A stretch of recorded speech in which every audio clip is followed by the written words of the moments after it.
And in my mind, in my head, this is where we all came from. The dreams I'm not even we going to share any of his had. story before he comes up. What I can tell you is that he's had the dream, the struggle, and today his organization is doing millions of dollars in sales per month. I want you to welcome to the stage, as if it were your first time, Mr. Andy Dooley. Come on up.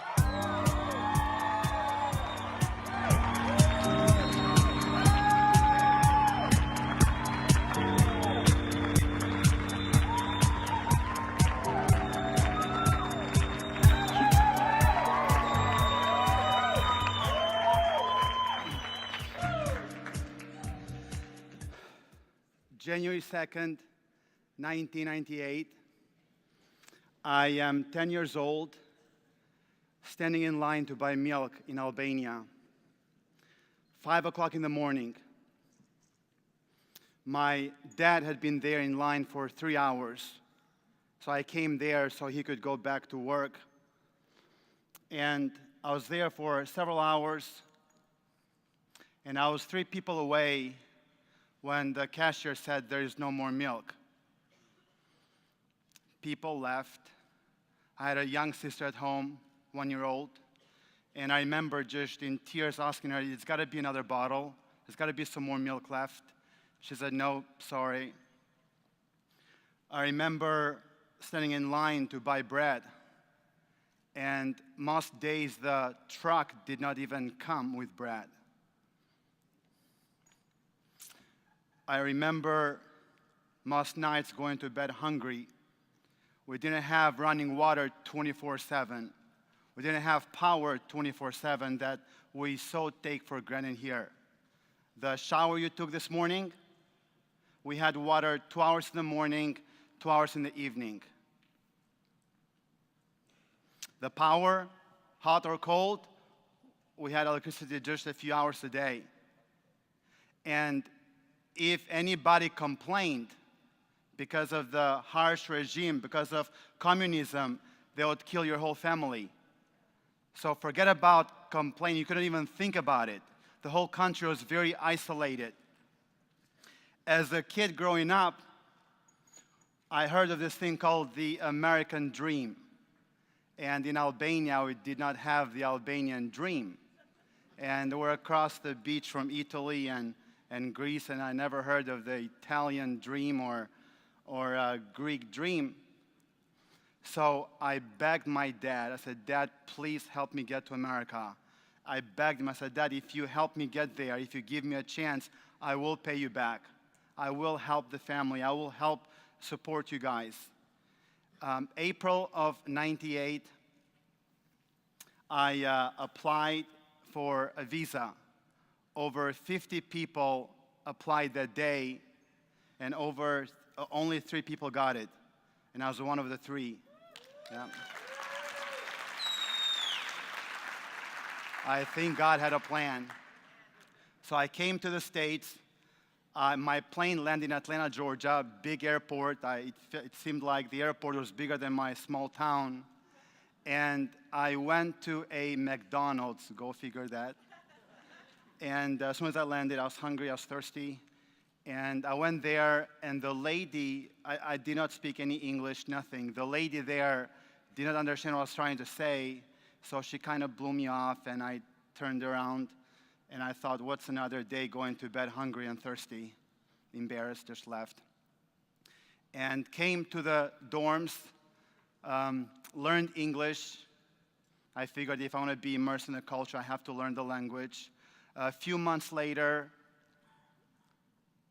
the dorms closed for the summer for a couple of weeks, so I got into a small rental apartment. I slept on the floor for the first few weeks. I had some sheets. I had some, blankets. I didn't have a bed. I had not discovered Craigslist then. And I heard that to become free in this country, you go to school for 4 years, you get a degree, you put in 40 years worth of work, you make $40,000 a year, which for me was a fortune back then, and you retire good. So I did what I heard. I went to college. The problem was 3 years later, I was still a freshman. And my GPA was 1.6. So I dropped out of school and I delivered pizzas for a living. And a couple of years later, it just dawned on me. I thought, I didn't come to America to be a pizza delivery driver. I can do that back home and be with my family. So I did what most people do. You go back to school when you struggle for more education. So I went back to school. Then I got a letter a little bit later that said, unless you can bring your GPA over 2.0, you will get expelled. So I dropped college, full-time delivering pizzas. I had 2 jobs. And at this time, desperately, looking for an opportunity. I'd applied for so many different jobs. No one gave me a chance, no experience, no degree, no connections. And all I wanted is just an opportunity. I bought a book, How to Interview for Jobs, but that didn't get me anywhere. And someone caught me at the right time in my life. And they gave me a DVD about a network marketing opportunity. And thank God they kept it simple, because if they had done a long presentation, if they had tried to talk me into it, I would have thought I can't do that. But because a simple invitation that spoke some life and hope to me, and they gave me the DVD and said, hey, you'd be great at this. Check it out. I asked them some more questions. They said, all the information is right there. You'll be impressed. So I go home, I watch the DVD, and the stories there touched my heart. I said, wow, could this be it? So I start in network marketing, and again, all I knew was how to knock on somebody's door and maybe talk to the kids and talk about the dog or the pets and smile and hope for a $1 tip. That's about the only skill I had. So when I got started, all I knew was a few other pizza delivery drivers. So the first few years were a struggle, which I realized that. I knew it was going to be a struggle. But I made a commitment that I will be in until I learn what I need to learn to win. And I figured there's got to be a set of principles that bring success. And if I learn them, and if I follow them, maybe I'll get where those guys are. And when I first joined the business, I had a car that honked by itself, beep, beep, one of those things. And didn't have a bicycle I had a bicycle for a year and a half in the States. As a matter of fact, I remember one time I almost got into an accident trying to buy groceries with a bicycle, and so it was pretty bad. And a friend of mine at the time gave me the car, and he said that if you keep it a few more years, it could be considered a classic if it still drives. Old car, long, it sounded like a boat, And in opportunity meetings, I had to park far because I was embarrassed if the car started honking. I would have, talk about dreaming. Someday here's I'm going to be. And then there's a car honking, but crazy. First time it happened, it was 3 o'clock in the morning. I was sleeping, deep sleep, and the car starts honking. You wake up wondering what just happened. So I remember picking up the cell phone. No, it's not the cell phone. I picked up the home phone. It's not the home phone. I ran at the door. All this within 5 seconds. I opened the door. There is nobody there. And then it dawned on me, it's got to be the car. So I go outside, and it's the car. I had to take the battery out. And that's how it stopped. But I struggled for a while. And then somebody dragged me to an event like this. I came at this event a few years ago, sitting in the back, and it just blew my mind. I think I evolved that weekend. I left here a different person. I remember talking to Richard Brooke, and during a break, and just wondering, could this be for real? Could this really happen? And the guy, and I've always said that the way he listened to me, he communicated my potential. I still remember to this day, a few years later, how he listened, just the whole attention, and he said, personal development, you've got to grow. I mean, if you want to build a business, if you want to grow a business, you got to grow yourself. So I bought a bunch of books and a bunch of CDs at that time with money I didn't have. And that's where my journey really began. And I can stand here today just totally totally in awe of what has happened. And I kept my promise with my dad. I flew them here February of this year, both mom and dad. Yeah. Yeah.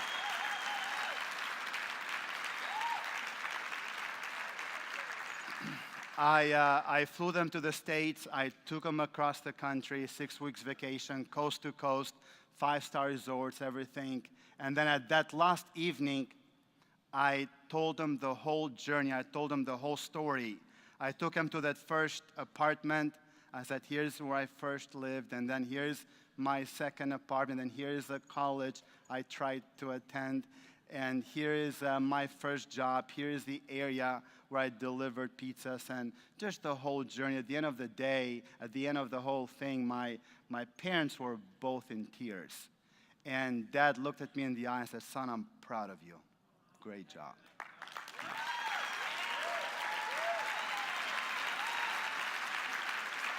First time I ever heard that, yeah.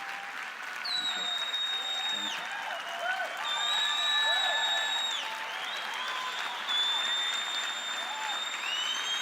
All things are possible.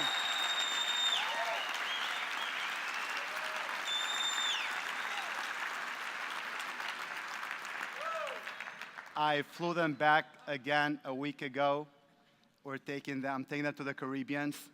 I've retired them, and I've increased the quality of my sister's life. My twin sister no longer has to work. My youngest sister now is having a baby. She doesn't have to worry about money anymore.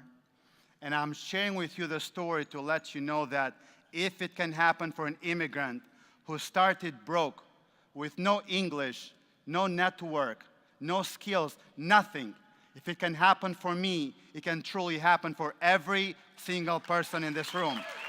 Yeah.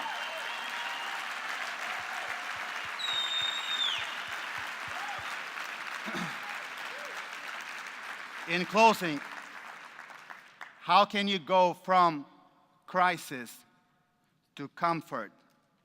I know that a lot of people here don't have to worry about, am I going to have power tonight? Am I going to be able to take a shower tonight? Am I going to go to bed hungry tonight? Most of you don't worry about that. So most people, go from crisis to comfort, and they stop there. They stop there. They get there, they're comfortable, they make some money, they got the car.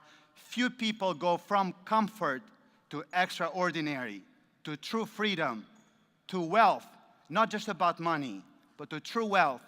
And it's not, the motivation doesn't come from the cars and the money, but the motivation comes for making a contribution in other people's lives. When you know that this is possible for everybody that has a dream, everybody that wants to have a better life, that anybody that wants to make something of themselves. So those people that make the decision to impact lives and say, I live for the stories. I'm not just going to impact my team or my company, but they catch the vision of the faculty. They catch the vision of the leaders here. They want to impact the whole profession. They want to impact the whole world. The history is filled with people that changed the world and changed the next generation. If they could do it, why not you? Keep the believing up. Always believe. Never give up. All things are possible. God bless.